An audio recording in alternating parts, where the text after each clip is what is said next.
Well, I just got called out by a ghost.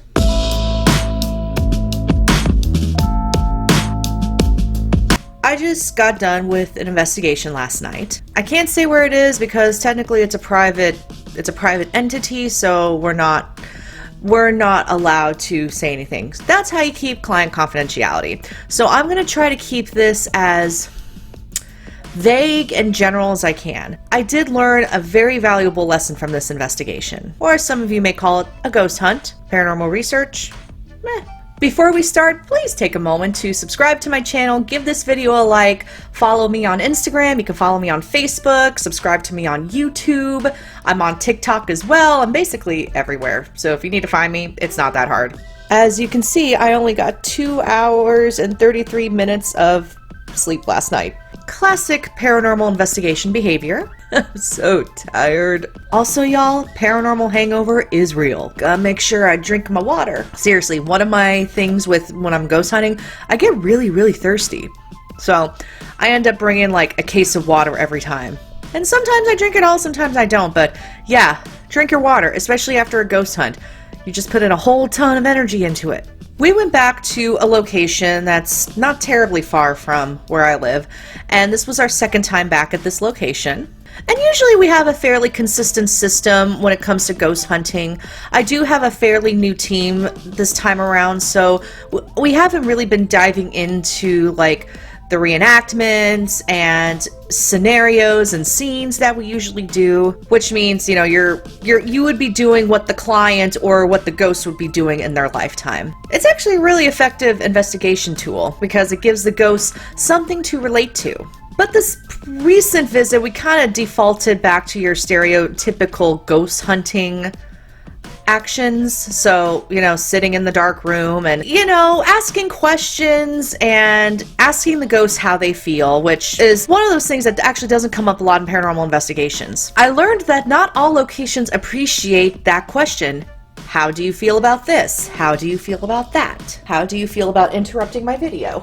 So I guess this is a thing. So we were there for pretty much the entire night.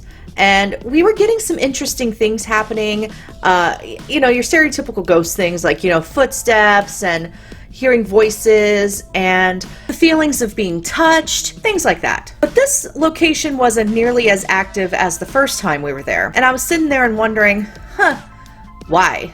And I also noticed that the answers we were getting, whether it was through our mediums or using our equipment, the answers were very short and very direct. Like, yes, no. Other words were popping up that I thought was interesting that we're following up on as well, but so we were getting very short and very direct statements as opposed to long, drawn-out emotional things that we sometimes might get on ghost hunts. And I think I got to bed maybe at like 3:30, but then around 4 o'clock, 4:15, I was freezing cold. I don't get cold. I'm actually usually the one that's not freezing or not feeling anything in the haunted location because I'm not psychic, but I was freezing while I was trying to sleep. And I had a blanket, but I was so cold, and I was also hearing footsteps around where I was, and it was just very like hustle and bustly type of sounds. And because I didn't plan very well, I actually had to go teach my VIP kid lesson at 7 a.m. until 9 a.m.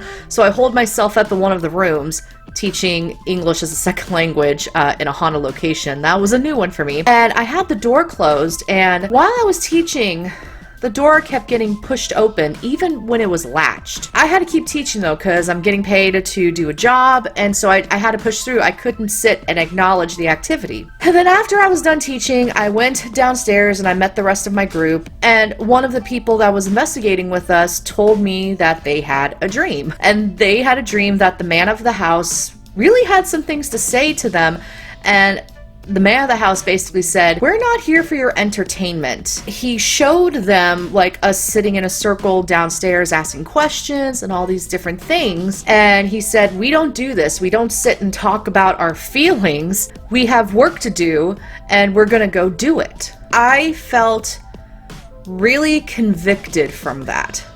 Like, holy cow. The fact that the presence in this location felt that we wanted them to perform parlor tricks or perform for our entertainment, I felt bad. I feel bad right now. And that's never been my intention when I'm going on investigation. I've always been on the side of, I want to hear your story, I want to research, I want to know who you are. And when we went back to traditional ghost hunting techniques, that's when that comes out.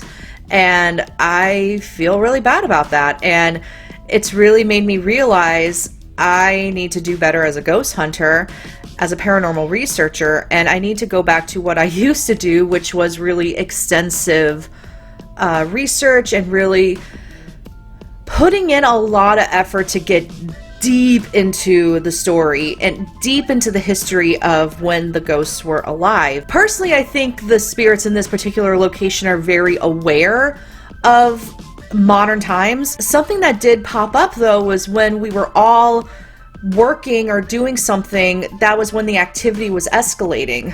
Not when we were directly trying to address them, but if we were like cleaning up or setting up our beds or, you know, writing an email, you know, things like that, we were getting responses to. We were doing the work. And when I was teaching my classes, I was getting a lot of activity with the door that kept opening and trying to come in when I was teaching, but it actually makes sense of that time because there were children in that house that were learning how to read, and I'm teaching English to kids in China, so it's a lot of reading and it's a lot of pictures and a lot of sing-songy things. So I learned a very valuable lesson. I think personally, if you're not learning from every paranormal investigation that you do, you might want to rethink how you investigate. And it's okay to make mistakes. I think last night I made several mistakes in my planning, and that was really the reminder that I need to go the distance. I need to push myself further as a researcher. And also this proves that you can't approach a haunted location with the same formula every time. Because if you do that, it may not fit the needs of that space. My team and I were talking about how when you go to one location like the Battleship North Carolina, you have a lot of spirits there that want their stories to be heard. They want to talk about how they feel. But the location we were at last night, they didn't want to talk about their feelings. They had work to do. They didn't want to sit there and talk about how things were emotionally affecting them and X, Y, and Z. We also realize they will approach you when they can relate to you in some sort of way. And if you can't bring that to the table, then it's not going to happen. The lesson from this: don't be afraid to dive deep into your research and your investigation plan. Your investigation plan should vary and change depending on the time period of the location, the people of the location, and basically customize it for them and create a welcoming, contextual environment where they feel comfortable responding, or they see that you are one of their own and will engage with you in that way. So anyway, this was a short and sweet video. I'm really tired because I only got 2.5 hours of sleep last night. But I wanted to get a video out and I wanted to share this new information for you. Also, a reminder, I'm not perfect. I am not the perfect ghost hunter. I am not the perfect paranormal researcher, but I am learning something new with every investigation that I do. And that is what is so wonderful about the paranormal. I'm always learning something new. Before you go, don't forget to subscribe, give this video a like, and thanks so much for watching, and I'll see you in the next round.